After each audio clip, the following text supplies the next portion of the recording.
if you like the solution that I'm about to say and want to do this on your car, the VW part numbers for both solutions are going to be in the description below. However, VW do take quite a while to send the bits to you, so I've also included a link to a supplier, Bolt on Mods in the UK, that will be able to sell you the parts, and also a contact in the south and in the north that could fit it all for you.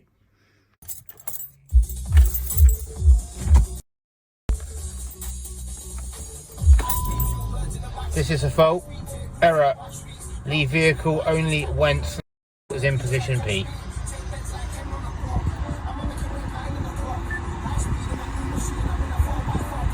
So the reason this fault exists is because inside this gear selector module here, there's a micro switch, and that says what position this gear lever's in. And over time, it corrodes, gets silica over the top. So before spending any money on parts, put your key on one twist for your car and just do that quicker, but bring your gear shift backwards and forwards a few times, say 50 times, because quite often that will clear the silica off the top of the connections, makes everything work completely free. I did it to mine and it solved the problem for a good 9 months.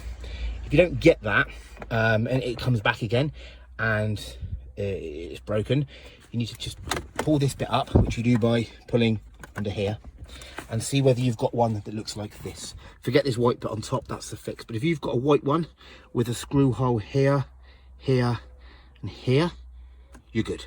If you've got a black one with a yellow tab across the side, then I'll give the part numbers of what you need at the end.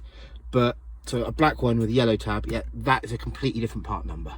So if you've got one like me, the bits you need are, tools you need, T15, oh no, T8. I think I say T10 somewhere in the video, so ignore that, it's a T8. Small screwdriver, duct tape, and this part number 3Q07131128. And I would suggest, it's taken me about an hour and a half, but I've been figuring out how to do it. I haven't had a video or anything like this. There's no guide to help me, and I've been making a video as I've been going. So I'd say if you had an hour and a half, you'd be comfy. Leave an hour, and that's probably all you need. But just to say, all my videos I do mention a T10, it's actually a T8. By the way, is if you look at my gear stick, it's not in park, and my keys are not in the ignition. That means if it wasn't for the handbrake, my car could roll away. That is why in the US, they've made it a safety recall. What you need to do is remove this panel here. And to do that, you open up this, and then you pull from inside there, and it lifts up. I'll take also I've got a wireless charger that I've put in mine, so I shall take that out at the same time. From below here, that just pulls off. And you have, I've just taken that one out, but there's Torx there. Torx there, they're T15s, and then this whole side panel here and the other side can just lift off. Those bits just popped off sideways, quite stiff, but so far, apart from those two Torx, no tools. The next thing is to remove this cubby hole here, and you do that by getting a screwdriver, putting it in this gap here, and then gently prying it up. Do this, move the gear stick out the way back, and then just undo the two clips so the whole thing can come out. Next step, I want to remove that screw, that lining, the screw that's in that lining, the screw that's in that lining, and then this trim here. This trim here comes up by putting your fingers there and giving it a tug. And my car didn't have the screw in there anyway. The way this is held in is you've got a pin in here and here that you can just pull.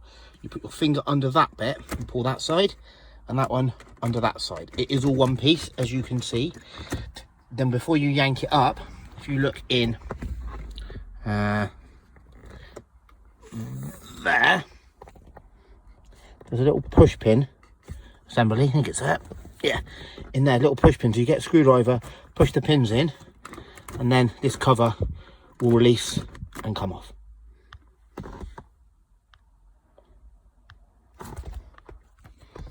this end was catching, and that's because there's a lug there which was in there, so you had to give that a good pull, but not too hard, because you've got to disconnect your cigarette lighter and your handbrake from there.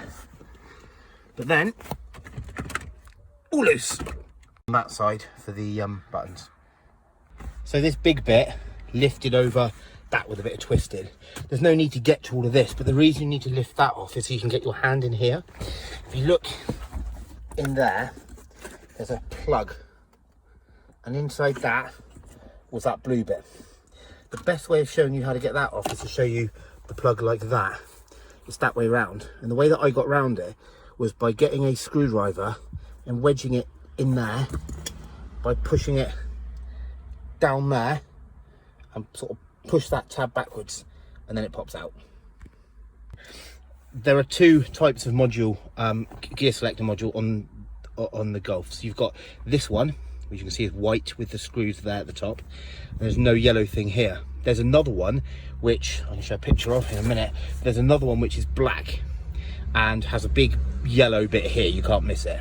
That has a completely different module which does the same thing but fixes differently. So the kit for this one looks like this, and inside you have the repair piece here which sits on top there, and you have this lead which cuts into the plug I've just undone and basically bypasses the broken switch inside this unit and overrides it with a more reliable chunky one on top. Is put some duct tape over that hole, because if I drop a screw into my gear selector mechanism, I'm fucked. Right, so the technical service bulletin I've got is unfortunately an Audi one. However, so it doesn't quite tell me what I need to do. But what I've done is I have plugged one end of this lead into there, where the other socket come out from. Plugs in really hard, and the other end into the plug, and then I'm assuming this foam bit goes over the connection to stop your Golf having any more rattles than it usually would. Just as a note, don't turn your key on when you've got all this unplugged, because it said on the engine gearbox error. It's thrown up a massive error basically. I'm pretty sure that's going to be okay. I've got VCDS so I can reset it, but we will see. Also, just as a point, these torques here are going to need to be undone.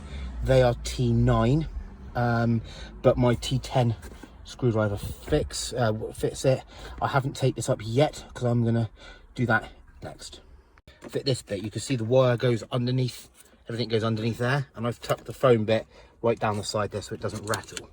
So this bit here, effectively, you'll see clicks on there, so you get that screw there, goes in the hole there, and you've got a hole there and a hole there, the screw there and there, shit.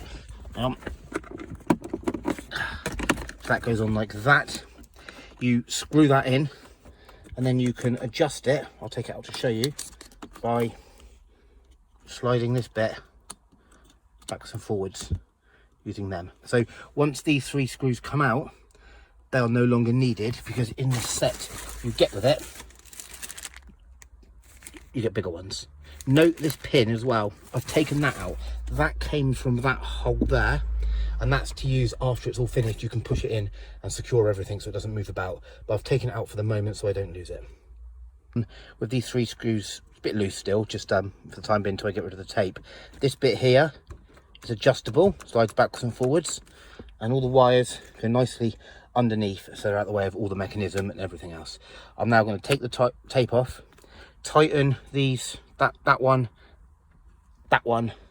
and that one, the three bottom ones, to it's meant to be 1 Newton meter, but you'll get the idea of how tight they're supposed to be by when you undo them. So I'm going to do them up now. Side note, I think this is going to work, because if I haven't got the keys in at the moment, but if I open the door, it's telling me I'm not in park. Focuses, come on, focus, there we go. But if I push that back, so it activates the switch, stops. So I think it's going to work. So I've now done up these three screws tight-ish, and this bit, what I need to do is pull the gear lever back as far as it will go without obviously turning the key and taking it out of park. Then slide this bit back until the white bit touch this metal bit like that, and then holding that back, do up, I'll let go now to show you, but do up that one and that one there, and that will stop this bit moving about. But obviously I need to use my other hand now because I've got to pull that back when I do it. Careful not to over tighten these, of course, but now you can see that if I pull this back, the white bit gives inside, so I've got a little bit of play. That's what it's for. So I think that's going to be okay. So now I need to put everything together, not forgetting all these buttons, otherwise I'll get errors on my dashboard telling me my parking brake isn't working, and so on. Another little note, when that lug's in there and you're trying to get this bit here, this big bit up and down, the easiest thing to do is to move the gear stick back a bit, and then it will go in at an easier angle. Right, time to get the clips back together. So it's all back together now. The only tricky bit was this bit here for some reason. It wasn't that hard though. These bits went on remarkably easy, everything's straightforward, nothing's broken, nothing rattles.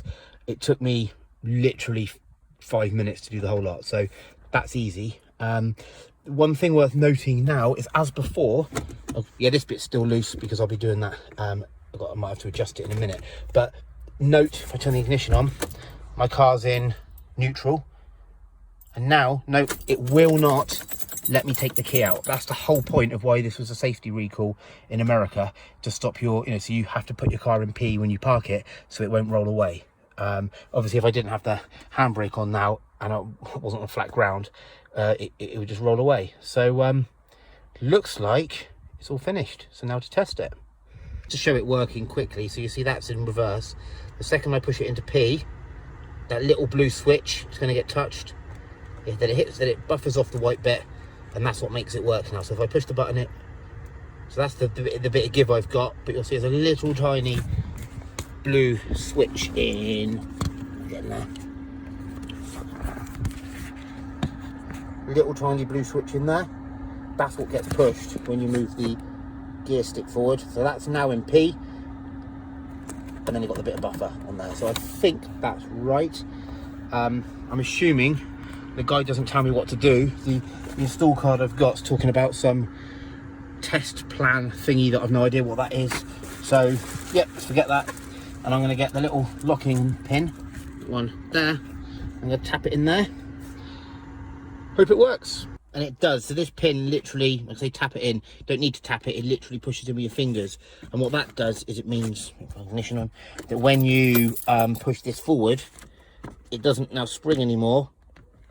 It locks in place. So it just stops the slack on the lever, presumably meaning that the blue switch is permanently depressed. So all I need to do now is click this bit back into place. And yeah, then I'm good to go. Not the black one with the yellow tab on the side. I don't have a picture handy. I can't guarantee how the procedure works or anything, but the difference is you need this part number, 5Q071312A. So effectively the A at the end, and it's got a 5 rather than a 3. But if you look at the module, it looks different. There's no screws because this one screws in from the side instead.